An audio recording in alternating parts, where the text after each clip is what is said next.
Prime Minister Dr. Terence Drew confirmed that the investigation into the Citizenship by Investment program will be broad-based but refrain from giving further comments. According to Prime Minister Drew at his recent October roundtable, the matter is in the hands of the Director of Public Prosecutions.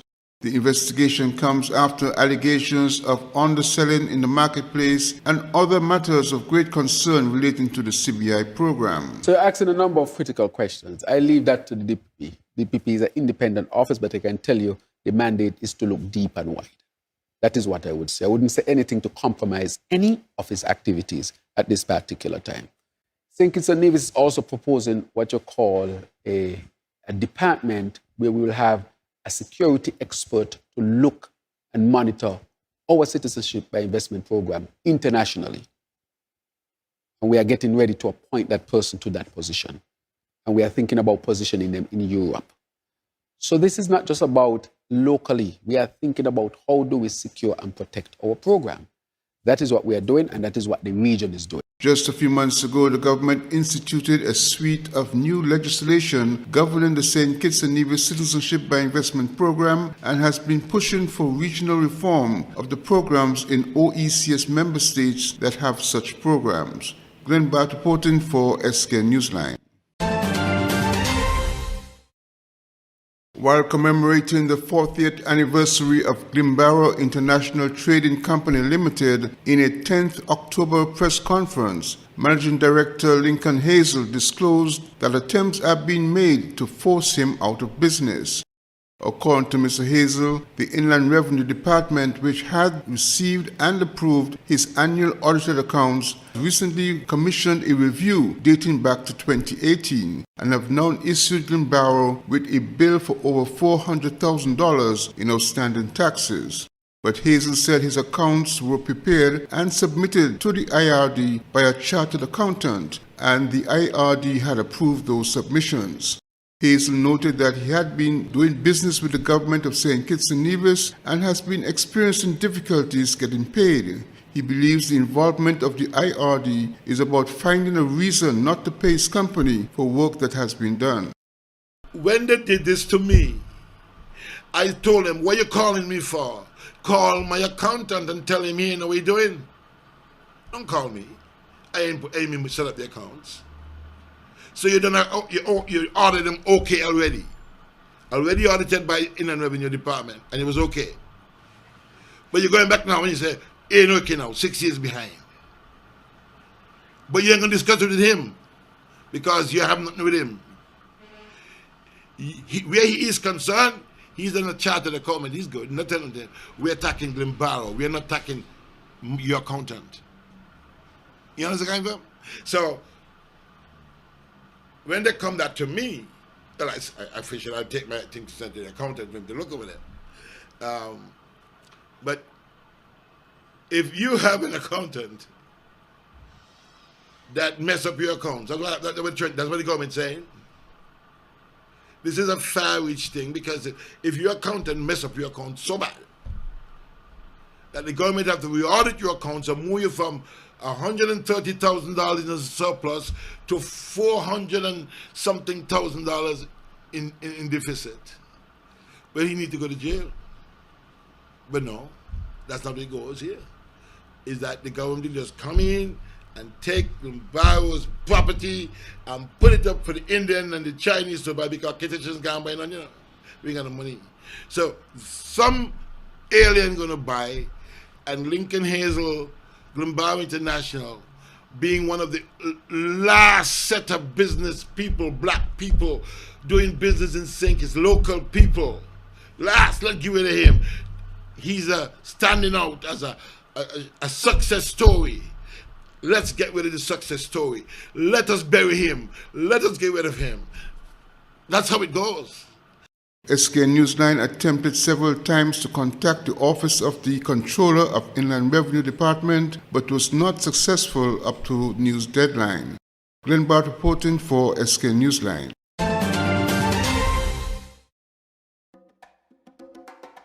I love the cable because they really look out for different groups of people.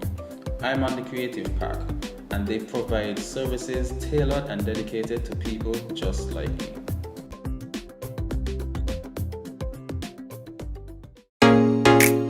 Introducing St. Kitts and Nevis's newest TV channel, Television Caribbean, TVC Channel 40 on the cable's Ultra TV.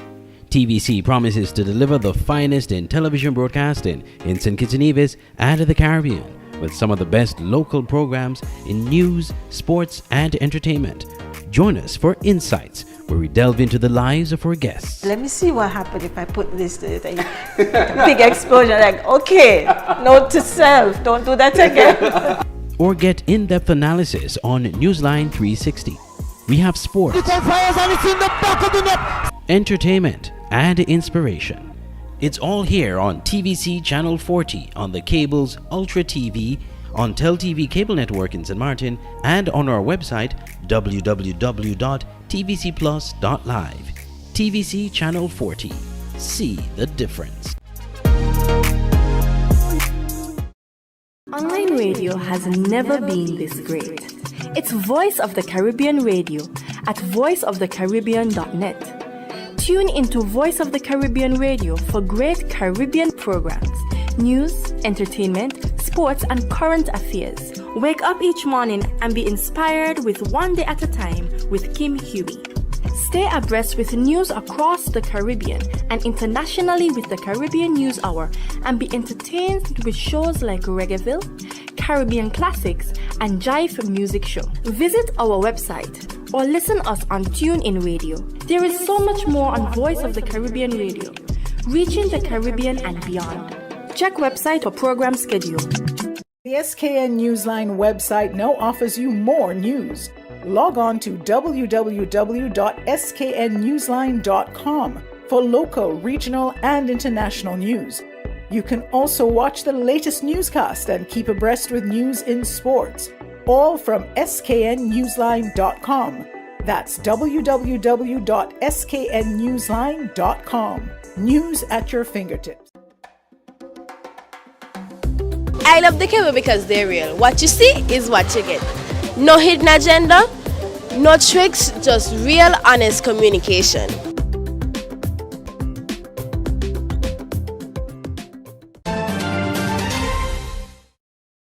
The unveiling ceremony for the renaming of the SKNOC headquarters after Alphonse Bridgewater, the late president of the St. Kitts and Nevis Olympic Committee, was accomplished 10th October 2024 in the presence of government and private sector officials, including Dame Marcella Liebert, Governor General of St. Kitts and Nevis. Current SKNOC President Dennis Knight described the late Alphonse Bridgewater as a visionary who had steered the organization to the purchase of the property at Taylor's Range, among other achievements. Knight provided background of the journey towards the purchasing of the property that would eventually be transformed into its current design, being purpose-built for the NOC. He expressed appreciation to the family of the late NOC president for returning to unveil the new name of the SKNOC headquarters. Fast forward now, and we're in the meeting earlier this year where you were here, our member federations, and member Lester Hanley asks leave of me to get up and suggest to the general meeting that we rename the conference room in Bridges.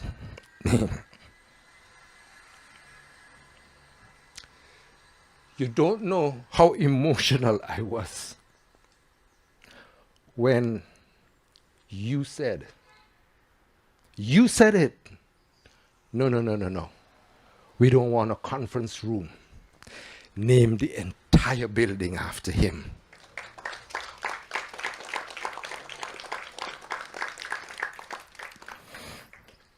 I may have hit it at the time, but I really was very emotional and pleased because you were fulfilling that vision, that dream. And so it is with immense pleasure that I welcome back his family with us here today. and say how very pleased I am that you will be here to help us perform this very simple ceremony. Again, Dame Marcella, that you are here with us, it really means a lot. The late Alphonse Bridgewater played pivotal roles in a wide range of national endeavors, including community development and sports. Glenn Bart reporting for SK Newsline. In a recent consultation on crime and violence in the Federation of St. Kitts and Nevis, Premier Mark Brantley commented on a group of people he said must be considered in any move to reduce the levels of crime and violence. The occasion was another of the national consultations on crime and violence held on Nevis with a similar format to the one held earlier on St. Kitts. Included in the Nevis consultation were representatives of the private sector, political parties, sports clubs and associations, as well as religious institutions. According to the Premier, the enablers form part of the networks that facilitate crime and violence perpetrated in the country. There's a group of people whom I don't think have been mentioned, and perhaps as we drill down, we will get into that group of people, but I call them the enablers. You see, it is one thing to measure the gang members, those who self-report or those who by ticking various boxes you determine are gang members. But my sense is that there's a cohort of persons out there who provide the enabling environment, where the drugs and the guns and the being hidden. Some of them who might be doing the driving or doing the setting up. And sometimes we might be surprised as to who those individuals might be. They're not necessarily the ones sitting on the block with the sagging pants. They're not necessarily the ones smoking and behaving in any unruly fashion. But they are very much part and parcel of the problem. So I believe that any intervention program must also seek to identify those individuals and see how we can address in a fulsome way the involvement of this larger group of what I call the enablers. I'm sure the experts may have better language than me, but I'm using that term so that you could understand the point that I'm trying to make, that there are individuals involved. And I know this because as a politician, I engage with all sectors of my constituency and my community. And I sometimes wonder, well, where are individuals in the criminal class getting their data from? Where are they getting their intel from? And they have very good intel a lot of times, and they're getting it from people like you and me sometimes. And so we have to question ourselves sometimes as to what our own role might be in relation to crime and violence in our country. Consultation was also attended by co-chair of the Task Force on Citizen Security, Ms. Iseline Phillip, and parliamentarians of the Nevis Island Assembly. Presentations were made by Dr. Janita Richardson, a professor of public health and policy at Windsor University, who delivered a presentation on understanding violence and crime as a public health issue. USAID presented a report, a criminal dynamic study done in the Federation. Glenn Bart reporting for SK Newsline.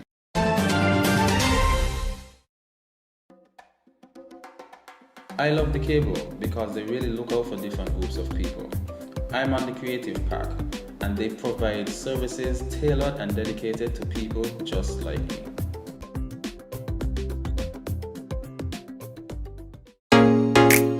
Introducing St. Kitts and Nevis's newest TV channel, Television Caribbean, TVC Channel 40 on the cable's Ultra TV. TVC promises to deliver the finest in television broadcasting in St. Kitts and Nevis and the Caribbean, with some of the best local programs in news, sports, and entertainment. Join us for Insights, where we delve into the lives of our guests. Let me see what happened if I put this to it. Big explosion, like, okay, note to self, don't do that again. Or get in-depth analysis on Newsline 360. We have sports, entertainment, and inspiration. It's all here on TVC Channel 40 on the cable's Ultra TV, on TelTV Cable Network in St. Martin, and on our website www.tvcplus.live. TVC Channel 40. See the difference. Online radio has never been this great. It's Voice of the Caribbean Radio at voiceofthecaribbean.net. Tune into Voice of the Caribbean Radio for great Caribbean programs, news, entertainment, sports, and current affairs. Wake up each morning and be inspired with One Day at a Time with Kim Huey. Stay abreast with news across the Caribbean and internationally with the Caribbean News Hour, and be entertained with shows like Reggaeville, Caribbean Classics, and Jive Music Show. Visit our website or listen us on TuneIn Radio. There is so much more on Voice of the Caribbean Radio, reaching the Caribbean and beyond. Check website for program schedule. The SKN Newsline website now offers you more news. Log on to www.sknnewsline.com for local, regional, and international news. You can also watch the latest newscast and keep abreast with news in sports, all from sknnewsline.com. That's www.sknnewsline.com. News at your fingertips. I love the cable because they're real. What you see is what you get. No hidden agenda, no tricks, just real honest communication.